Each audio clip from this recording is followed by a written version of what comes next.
जय हिंद दोस्तों, मेरे यूट्यूब चैनल पर आपका स्वागत है। हम लोग पढ़ेंगे आज विश्व भूगोल में अक्षांश और देशांतर रेखे, जिसे कहते हैं लॉन्गिट्यूड या लॉन्गिट्यूड, लैटिट्यूड एंड लॉन्गिट्यूड। तो चलते हम लोग पढ़ते हैं। देखिए पिछली वीडियो में हम लोग क्या है, इसके पहले हम लोग पढ़ चुके थे, मगर कुछ इसमें भी बात रह गई थी। हम इस वीडियो में इसको कवर करेंगे। हाँ दोस्तों, मेरे चैनल को सब्सक्राइब, लाइक, कमेंट जरूर करिएगा और साथ ही बेल आइकन की बटन भी दबाना न भूलिएगा, ताकि न्यू वीडियो का नोटिफिकेशन आप तक पहुंच जाए। तो चलिए अब हम लोग चलते हैं अपने टॉपिक पर। देखिए, एक पृथ्वी पर दो काल्पनिक रेखाएं होती हैं, उसका नाम अलग अलग अक्षांश रेखाएं और देशांतर। ये दोनों सब काल्पनिक रेखाएं हैं। देखिए, पूरब से पश्चिम की ओर खींची गई रेखाओं को क्या कहते हैं?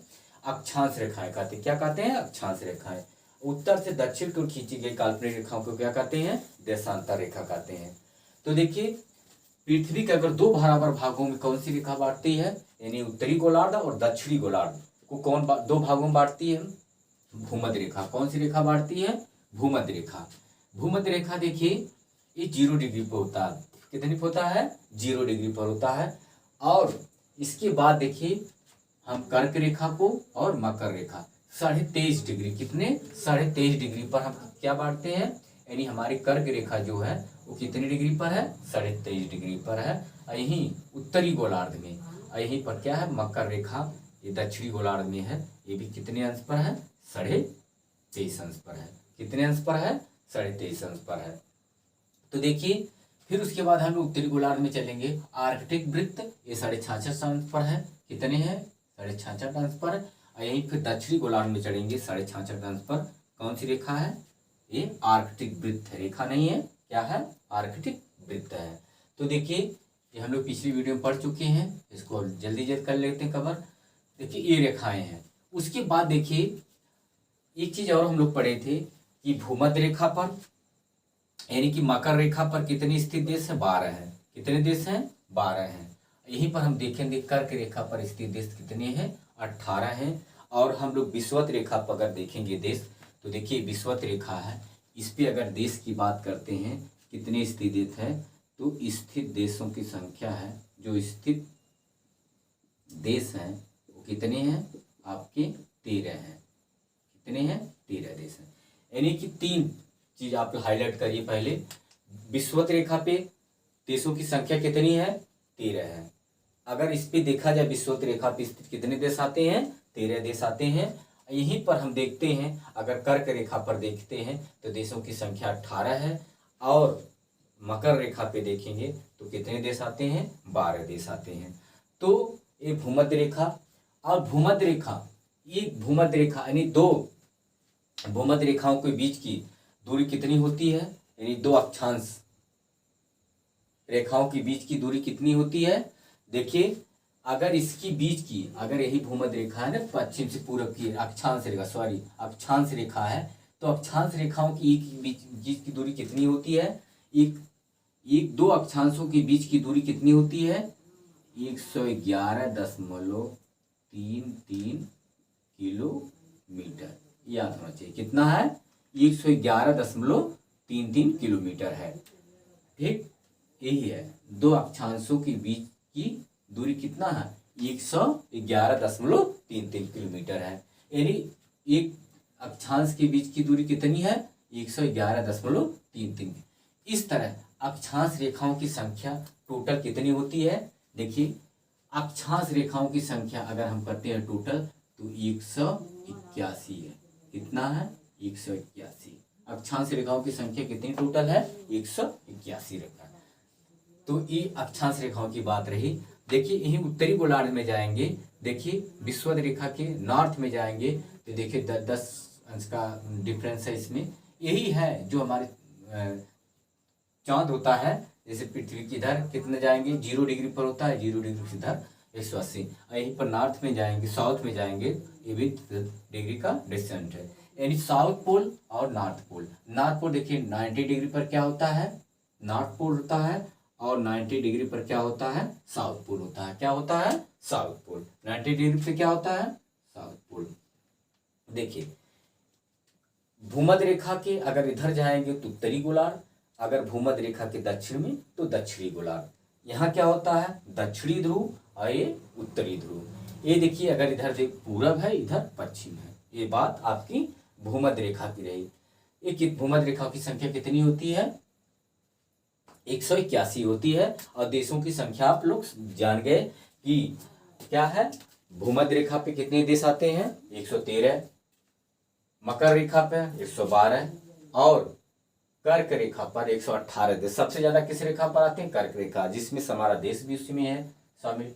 तो चलते हैं हम लोग देखिए अब देशांतर रेखा, देशांतर रेखा के बारे में पढ़ेंगे। देखिए ये हम देशांतर रेखा, इधर देखिए ये जो देशांतर रेखा होती है उत्तर से दक्षिण की खींची गई होती है। क्या होती है, उत्तर से दक्षिण की ओर खींची गई। क्या कौन सी रेखा होती है, देशांतर। जैसे हम भूमध्य रेखा की बात कर रहे थे, ऐसे क्या है, देशांतर रेखा की सबसे बीच वाली रेखा क्या होती है, ग्रीनविच होती है। क्या होती है, ग्रीनविच होती है। देखिए इसका नाम क्या है, ग्रीनविच। मैं यहाँ लिख दे रहा हूं, क्या है, ग्रीनविच रेखा, ठीक है। जो लंदन के ग्रीनविच शहर से ये है, पास से गुजरती, इसलिए इसका नाम क्या हो गया, ग्रीनविच रेखा हो गई। तो चलते हैं अब लोग, देखिए इनकी संख्या अगर देखा जाए तो कितना है, 360 है। यानी कि अक्षांश देशांतर रेखाओं की संख्या कितनी है, अगर हम देशांतर रेखाओं की संख्या की बात करते हैं तो कितनी है, 360। कितनी संख्या है, 360 है। देखिए 360 कैसे है, देखिए जैसे हमारे देखिए पृथ्वी, देखिए कितने अंश का, यानी कि हम 360 डिग्री पृथ्वी में हमारा जब एक चक्कर लगाती है तो कितने अंश का कोण बनाती है, 360। 180 इधर, 180 इधर, 180 इधर, 180, कितने अंश का कोण, यानी कि पृथ्वी जब पूरा 360 डिग्री पर घूमती है, पृथ्वी कितने में घूमती है, 360 डिग्री पर घूमती है। देखिए अगर अश्व, इसी में थोड़ा सा बात करते हैं, तो देखिए अश्व अक्षांश किसे कहते हैं, ये थोड़ा सा बात देख लेते हैं। यानी कि 30 से 35 डिग्री, कितना जाएंगे, 30 से 35 डिग्री। देखिए 30 से 35 डिग्री, इसी के बीच में 30 से 35 डिग्री उत्तर और 30 से 35 डिग्री, देखिए 30 से 35 डिग्री अगर हम बात करते हैं, 35 डिग्री, 30 से 35 डिग्री, ये देखिए इसे क्या कहते हैं, अश्व अक्षांश कहते हैं। क्या कहते हैं, अश्व अक्षांश। देखिए अश्व अक्षांश क्या कहते हैं, अश्व अक्षांश, यहां पर है। देखिए अश्व अक्षांश क्यों कहते हैं, इसका इतिहास है, क्या है, इसका इतिहास है। क्योंकि व्यापारी पहले क्या है, घोड़ों का व्यापार करते थे, उसी के नाम से क्या पड़ा है, अश्व अक्षांश पड़ा है। यानी व्यापार उत्तरी गोलार्ध और दक्षिणी गोलार्ध में हवाओं के माध्यम से करते थे। तो देखिए ये रही बात। और देखिए कह रहा कि 21 मार्च और 23 सितंबर को, कब, 21 मार्च और 23 सितंबर को, देखिए नॉर्थ में ये क्या होता है, सबसे 6 महीने का क्या होता है दिन, कब होता है, 21 मार्च, कह रहा है कि 21 मार्च और 23 सितंबर को 6 माह का क्या होता है, ये दिन होता है। किस गोलार्ध में, उत्तरी गोलार्ध में। और यहीं पर हम बात करते हैं अगर, तो साउथ पोल में क्या होता है, 6 महीने का क्या होती है, इसी डेट को जब यहाँ पर 6 महीने का दिन होगा तो साउथ पोल 6 महीने की क्या होगी, रात होगी। 6 माह की क्या होगी, रात होगी। क्लियर हो गया। अब फिर उसके बाद इसी को उल्टा 23 सितंबर क्या हो गया, 23 सितंबर को, यानी साउथ पोल में कब, 23 सितंबर से लेकर 21 मार्च, क्या है, 21 मार्च को क्या होगा, साउथ पोल में क्या होगा, दिन होगा। क्या होगा यहाँ साउथ में, यहाँ क्या होगा, 6 महीने का दिन होगा। और यहाँ क्या होगा, 6 महीने की क्या होगी, महीने की रात होगी। ठीक, देखिए ये है। तो हमें सारी बातें इसमें हो गई हो हैं। देखिए कि इसमें कितनी संख्याएं हैं, अक्षांश रेखा कितनी है, देशांतर रेखा कितनी है। अक्षांश रेखा अगर देखा जाए तो कितनी अक्षांश रेखाएं हैं? 180 अक्षांश रेखाएं हैं, देशांतर रेखा 360 है। 181 एक बढ़ जाती है इसके बीच में, और दो अक्षांशों के बीच की दूरी कितना होती है? 111.33 किलोमीटर होता है। और भूमध्य रेखा, कर्क रेखा और मकर रेखा पे देशों की संख्या क्या है? भूमध्य रेखा पे देशों की संख्या क्या है? 13 है। मकर रेखा पे देशों की संख्या 12 है, और